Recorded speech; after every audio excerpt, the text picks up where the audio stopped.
একে দোকানদারের পাশাপাশি হাতের একটা ভালো সমাজ সেবক হওয়া দরকার, একটা উকিল হওয়া দরকার, একটা ডাক্তার হওয়া দরকার। এগুলো হলো বেসিক, বাধ্যতামূলক, এগুলো দরকার। আর ছোটখাটো কিছু বিষয় আছে এগুলো দরকার, এই 3-4টা জিনিস অনেক দরকার।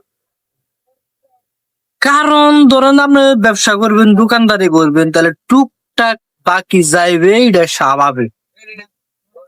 10টা জায়গায় 2টি হইলো বাকি যাইবে। তবে বাকি যাওয়ার পরে কাস্টমার এমন আচরণ করে, মানে এমন ভাবে বিনয় করে, ও সময় মনে হয় ইস, যদি আমি সমাজ সেবক হইতাম রে।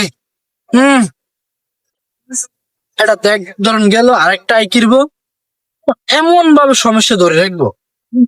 আমার বউয়ের অসুখ, মায়ের অসুখ, আমার অসুখ, এলাই তো টেয়া দিতে মারিয়েন না, বিশাল এক সমস্যা। তা আপনি কিরবেন, আপনার ব্যবসায়ী, তা আপনার তো দরকার ডাক্তার, আপনার দরকার।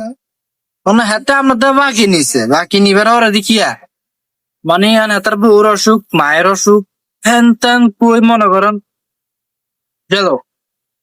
তারপরে আরো কত রকম ভেজাল টেজাল আমার কাছে দিব, এত লোক মারামারি হয়েছে, এই ঘরের লগে হে ঘরের মারামারি হয়েছে, এই বাইর লগে হে বাইর মারামারি হয়েছে। মানে পৃথিবী যত কিচ্ছা কাহিনী আছে, ব্যাগ কিছু আমার কাছে দিব। এর কারণ দিয়ে করতে পারবেন, এক কারণ খালি হাতে আমনে বাকি নিছে। বাকি নিবার আগ পর্যন্ত কিন্তু বালা থায়, যেনে বাকিটা লই যায়, হ্যাঁ বাকি তো নেয় না, সমস্যা লই যায়, প্রচুর বড় সমস্যা। এটা আবার আমনে চাইতে নোয়ারেন না ঠিক মতো, চাইতে গেলে আমি কেমন টিয়া মারি দিব, আমার কি মনে হয় আমি টিয়া মারি দিয়ে আমি কয় টিয়ার মালিক।